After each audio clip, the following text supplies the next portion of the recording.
Ξεκινήσαμε το 2005. Το γραφείο ιδρύθηκε από τη Δήμητρα την Καραμπελιά και εμένα.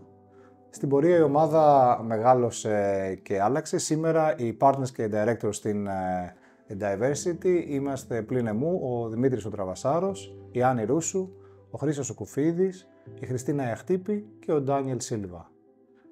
Είμαστε μια ομάδα 45 αρχιτεκτόνων, μηχανικών και interior designer και έχουμε μια διπλή έδρα στην Αθήνα και στο Λονδίνο. Αυτό προέκυψε γιατί πάρα πολύ νωρίς αντιληφθήκαμε ότι στα χρόνια που ξεκινάγαμε εμείς η αρχιτεκτονική γινόταν μια διεθνής συζήτηση και έτσι ενώ ξεκινήσαμε το 2005 στην Αθήνα, όπως είπα, πολύ νωρίς το 2007 ανοίξαμε ένα δεύτερο γραφείο στο Λονδίνο και έκτοτε λειτουργούμε με αυτή την διπλή βάση, διπλή έδρα.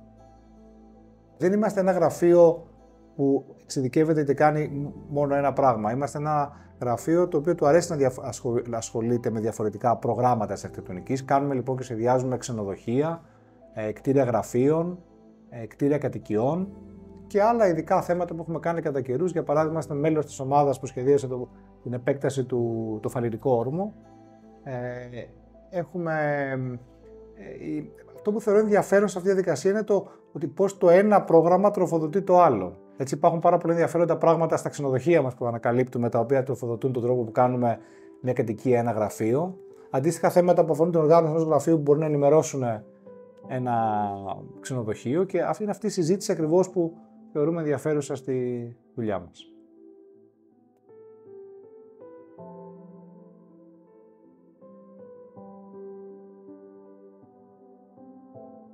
Η αρχιτεκτονική μας προσέγγιση έχει να κάνει με το εξής.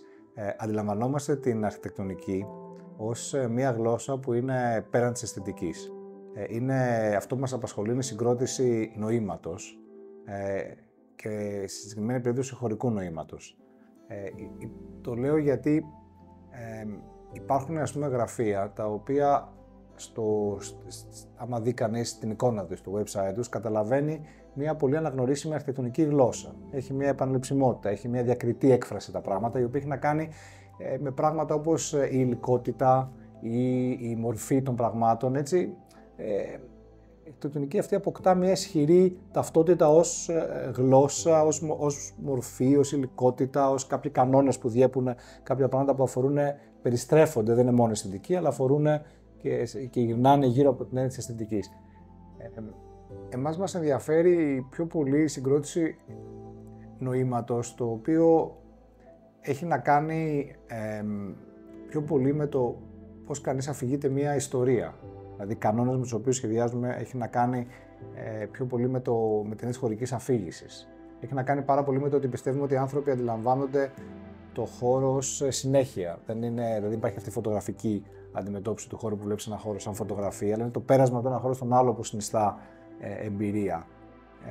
Μας αρέσει λοιπόν πάρα πολύ να ξεκινάμε τα project μας σαν storyboard, δηλαδή ότι έχουμε μια ιστορία που πρέπει να αφηγηθούμε με χωρικά εργαλεία, το πώς κανείς αρχίζει και βιώνει ένα χώρο, τι αισθάνεται, τι βλέπει, ποιο είναι αυτό που νιώθει την πρώτη μέρα που φτάνει κάπου, τι νιώθει την πέμπτη μέρα, τι σημαίνει όταν περνάει εκεί πολύ χρόνο ή λίγο χρόνο.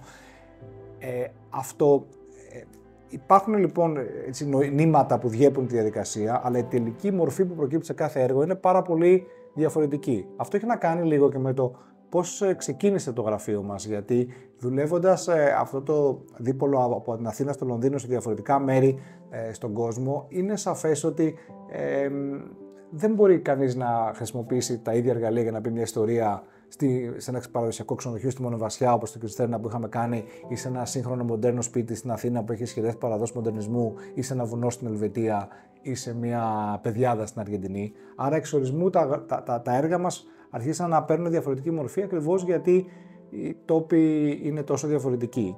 Τη σύνθετη διαδικασία δεν μπορούμε να ξεχωρίσουμε ένα κομμάτι. Σίγουρα είναι πολύ γοητευτικό το πρώτο κομμάτι του concept, αλλά σαν γραφείο μας ενδιαφέρει να παρακολουθούμε το έργο σε όλα τα στάδια. Στο κομμάτι της οριστικής, της μελέτης εφαρμογής και της κατασκευής και τελικής υλοποίησής του.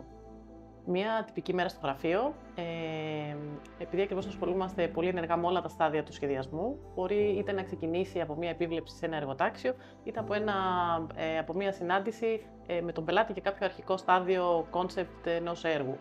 Μετά συνήθως, καθώς περνάνε οι πρώτες ώρες της ημέρας, συνήθως συγκεντρωνόμαστε πάλι πίσω στο γραφείο, κάνουμε meeting με τις διάφορες ομάδες και τα διαφορετικά στάδια στα οποία βρίσκεται το κάθε έργο. Στη συνέχεια, συνήθως το μεσημέρι υπάρχει έτσι μια διαδικασία που υπάρχει ένα μέρος συνάντησης στην κουζίνα του γραφείου, που είναι και ένα μέρος για πιο κοινωνική συναναστροφή μεταξύ της ομάδας που δουλεύουμε εδώ πέρα, και αντίστοιχα η μέρα ολοκληρώνεται προσπαθώντας να έχουμε ολοκληρώσει όσο περισσότερα πράγματα γίνεται, τα οποία συνήθως είναι μια μάχη. Ναι, είναι μια καθημερινή μάχη να ολοκληρώσουμε όσο περισσότερα γίνεται. Ο ακριβώς τρόπος αυτός που δουλεύουμε, ο οποίος είναι αρκετά συνεργατικός με όλα τα μέλη της ομάδας, αυτό αντικατοπτρίζεται μάλλον και στον χώρο τον γραφειακό μας. Έχουμε έναν μεγάλο χώρο open plan που δουλεύουν διάφορες ομάδες, και εκεί υπάρχει κιόλας η επικοινωνία μεταξύ των διαφόρων ομάδων. Υπάρχουν κάποιοι μικρότεροι κλειστοί γραφειακοί χώροι. Σίγουρα υπάρχει αυτός ο χώρος του meeting room που κάνουμε από παρουσιάσεις σε πελάτες, αλλά μέχρι και μεγάλα meeting ανάμεσα στις ομάδες. Επειδή μας ενδιαφέρει πάρα πολύ, όπως είπαμε, και η κατασκευή, έχουμε και έναν χώρο που έτσι συγκεντρώνουμε τα δείγματα και μπορούν νέοι και παλιοί συνεργάτες να περάσουν χρόνο εκεί πέρα και να διαλέξουν και να κοιτάξουν πολλά υλικά, ο οποίος είναι πολύ σημαντικός για εμάς, και έχουμε και έναν ξεχωριστό χώρο dedicated κοντά στο γραφείο, που είναι ένας άλλος χώρος που έχει πάρα πολλά υλικά και συλλογές, που και εκεί μπορούν να πηγαίνουν οι συνεργάτες και να ψάχνουν και να εμπνέονται από αυτά. Θα πω ότι στα σχεδόν 20 χρόνια της Diversity θα υπάρχουν 2-3 στιγμές που έτσι νομίζω καθορίσανε αυτό το γραφείο. Ένα από τα πολύ έτσι, πρώτα αγαπημένα έργα ήταν η πρώτη κατοικία που σχεδιάσαμε στην Αθήνα, που είναι ένα σπίτι στο Ψυχικό. Αυτό είναι το πρώτο έργο που κάναμε στην Αθήνα. Για μας ήταν πάρα πολύ σημαντικό, γιατί ξεκινώντας το γραφείο και μη προερχόμενοι από την Αθήνα, το μεγάλο ζήτημα που είχαμε να αντιμετωπίσουμε ήταν το πώς κανείς ξεκινάει να δουλεύει και ποια είναι πού του δίνεται μια ευκαιρία. Αισθανόμαστε λοιπόν πολύ, είναι έργο που αγαπάμε πολύ, μας δόθηκε μια πολύ μεγάλη ευκαιρία από τους πελάτες τότε και την οικογένεια Ιωάννου να σχεδιάσουμε αυτό το σπίτι. Ήταν το πρώτο μας μεγάλο έργο στην Αθήνα και ήταν αυτό που άνοιξε το δρόμο για να ακολουθήσουν και άλλα. Κατοικία στο Ψυχικό λοιπόν το πρώτο ορόσημο. Ένα έργο που αγαπήσαμε εξίσου είναι επίσης το ξενοδοχείο Κινστέρνα στη Μονεβασιά. Ήταν ένα ξενοδοχείο το οποίο είχε πάρα πολύ μεγάλη ιδιαιτερότητα, γιατί δεν είχε να κάνει με τους κλασικούς κανόνες hospitality, του σχεδιάζω κάτι που είχε να κάνει με την αγάπη ενός ανθρώπου για τον τόπο του, τη Μονεβασιά, και την επιθυμία για την ανασύσταση της ζωής γύρω από ένα παλιό αρχοντικό. Το Κινστέρνα λοιπόν περισσότερο από ένα κτίριο είναι ένας τόπος. Ένας τόπος που πέτυχε τόσο πολύ αυτό το όραμα του να στήσει κανείς όλη τη ζωή γύρω από το. Ξέρω ανθρώπους που φύγαν από την Αθήνα και γυρίσαν εκεί στον τόπο τους για να δουλέψουν και έχουν όλη την υπερηφάνεια του ότι ασχολούμαι με ένα τόπο. Πέραν της ξενοδοχειακής εμπειρίας, ας πούμε, του relax, ας πούμε, των διακοπών, της χαλάρωσης, έχει και γύρω του πράγματα που έχουν να κάνουν το φαγητό, δηλαδή έχει μποστάνια που καλλιεργούν τα πράγματα που μαζεύουν και τα χρησιμοποιούν στο να μαγειρεύουν ειδικά πιάτα που είναι επανεφεύρεση, επανερμηνεία κλασικών συνταγών του τόπου, φτιάχνουν το δικό του ψωμί, το δικό του κρασί, πράγματα έχουν άλογα, πράγματα. Όλα αυτά είναι το 2009-10, πολύ πριν γίνουν το trend στο hospitality που είναι τώρα. Τώρα πάρα πολλά ξενοδοχεία έχουν καταλάβει ένα νέο ορισμό της πολυτέλειας που έχει να κάνει με την εμπειρία. Το Κινστέρνα ήταν πάρα πολύ έτσι, μπροστά από την εποχή του σε αυτό το πράγμα και το αγαπάμε πολύ. Και βέβαια, το τελευταίο που θα σταθώ είναι το έργο που πρόσφατα ολοκληρώσαμε στο Σαν Μόρις στην Ελβετία, γιατί ήταν ένα πρώτο μεγάλο έργο το οποίο συνδύαζε αποκατάσταση ενός υφιστάμενου ξενοδοχείου και το χτίσιμο ενός καινούριου μαζί.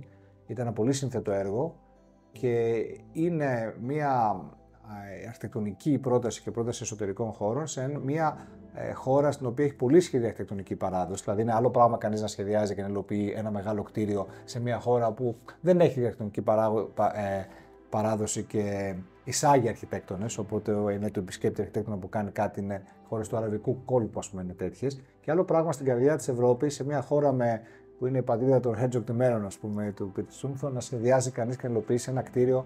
Δηλαδή, αυτό είναι που μας, νομίζω, αποτέλεσε για μας ένα ορόσημο ως διεθνές γραφείο, δηλαδή ότι είναι του Έλληνα αρχιτέκτονα στο εξωτερικό. Με αφορμή αυτό το έργο έγινε έτσι.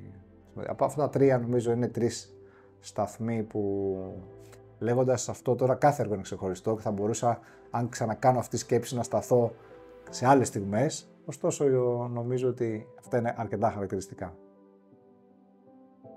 Dream Project στη δουλειά μας με την αυστηρή έννοια δεν θεωρώ ότι έχουμε. Πολλές φορές τα πιο ταπεινά και απλά project μετουσιώνονται και εξελίσσονται σε Dream Project ανάλογα με τις δυσκολίες ή τις ευκαιρίες που παρουσιάζονται. Οπότε αυτό θα ορίζαμε εμείς ως πιθανό Dream Project. Δηλαδή κάποιο πολύ απλό έργο που τελικά εξελίχθηκε σε κάτι που δεν το περιμέναμε και μας γέμισε και μας πολλές εμπειρίες και μας ικανοποίησε το αποτέλεσμά του. Το θέμα της προσβασιμότητας είναι στο κέντρο της συζήτησης της αρχιτεκτονικής, όπως γίνεται τώρα και όπως θα γίνει τα επόμενα χρόνια. Αυτό έχει να κάνει με διάφορα πράγματα. Καταρχήν να πούμε ότι είναι ένας από τους τρεις πυλώνες του New European Bauhaus, το οποίο μιλάει για αισθητική sustainability και inclusivity, δηλαδή έχει να κάνει με την συμπεριληπτικότητα, να το πούμε έτσι, της προσβασιμότητας. Και ο λόγος είναι πάρα πολύ απλός, ότι η έννοια της προσβασιμότητας δεν έχει να κάνει, αν την πάρει κανείς στο επίπεδο της κίνησης, έχει να κάνει με τους ανθρώπους που με διάφορου τύπου κινητικές δυσκολίες, οι οποίοι είναι όλο ένα και περισσότερο, γιατί πάρα πολύ απλά ζούμε περισσότερο. Γυρνάμε, άρα καλούμαστε να ζήσουμε σε κτίρια σε πολύ μεγαλύτερες ηλικίες. Και πάρα πολλές χώρες διεθνώς, όπως η Αγγλία, η Ελβετία, έχουν αλλάξει τελείως τα guideline για το πώς πρέπει να σχεδιάζεται κάτι, για να είναι πιο εύκολα βιώσιμο για περισσότερους ανθρώπους. Άρα, ο τρόπος που σχεδιάζαμε μια σκάλα πριν από 20 χρόνια, που η άποψη έλεγε το σκαλί μπορεί να είναι και 19 εκατοστά, ας πούμε, σήμερα σου λένε ότι ιδανικά να είναι 15, 16, ώστε να μπορείς να κυκλοφορείς. Αλλά αυτό είναι ένα κομμάτι μόνο της προσβασιμότητας που αφορά την κίνηση. Έχει να κάνει και επίσης με το πόσο προσβάσιμα είναι γενικά τα πράγματα και το πόσο ανοιχτά είναι. Να πω ότι πολύ σημαντικό θέμα είναι η έννοια του ορίου. Φανταστείτε για παράδειγμα ότι υπάρχουν και συγκρίνουμε τη δουλειά μας σε διαφορετικά μέρη, γιατί υπάρχουν μέρη που σχεδιάζει κανείς ένα κτίριο γραφείων και αποδίδει το χώρο γύρω-γύρω, ας πούμε, στον κόσμο που μπορεί και κυκλοφορεί, δηλαδή είναι κοινόχρηστος χώρος. Και υπάρχει και ο τρόπος του να σχεδιάσω ένα κτίριο γραφείων και γύρω-γύρω να βάλω ένα φράχτη. Και να πω ότι αποκλείω κομμάτια πόλης. Η προσπάθεια λοιπόν, η σκέψη περί προσβασιμότητας έχει να κάνει και με το πώς μπορούν δυνατόν περισσότεροι άνθρωποι πέραν των χρηστών του κτηρίου να απολαμβάνουν αυτό το αγαθό που λέγεται αρχιτεκτονική. Άρα η προσβασιμότητα έχει να κάνει με την κίνηση και προφανώς ο τρόπος που σχεδιάζουμε να κάνουμε πιο βιώσιμα, πιο φιλικά κτίρια για όλες τις ομάδες ανθρώπων. Το δεύτερο είναι το πώς αποδίδεις πράγματα στην πόλη, πώς χρήση κατά το δυνατόν σε μεγαλύτερο αριθμό κόσμο. Και το τρίτο βέβαια είναι και το cultural sensitivity, δηλαδή το πώς, ας πούμε, πολιτισμικά κανείς σχεδιάζει κτίρια. Και αυτό είναι κάτι που στην Ελλάδα τώρα σιγά σιγά ξεκινάει η συζήτηση, γιατί μέχρι προσφάτως είμαστε μια πιο ομοιογενής κοινωνία. Αλλά σχεδιάζει κανείς στην Αγγλία, καταλαβαίνει ότι δηλαδή σχεδιάζουμε τώρα τα γραφεία μιας εταιρείας η οποία έχει ανθρώπους διαφορετικών εθνοτήτων και θρησκευτικών πεποιθήσεων και έχει πολύ ενδιαφέρον το πώς κανείς σχεδιάζει για χριστιανούς και μουσουλμάνους ένα κτίριο που έχουν διαφορετικές συνήθειες. Οι μεν μπορεί να πετούν κάποιους χώρους συγκέντρωσης προσευχής που είναι διαφορετικοί. Αλλά όλα αυτά πρέπει να συνυπάρξουν σε ένα κτίριο.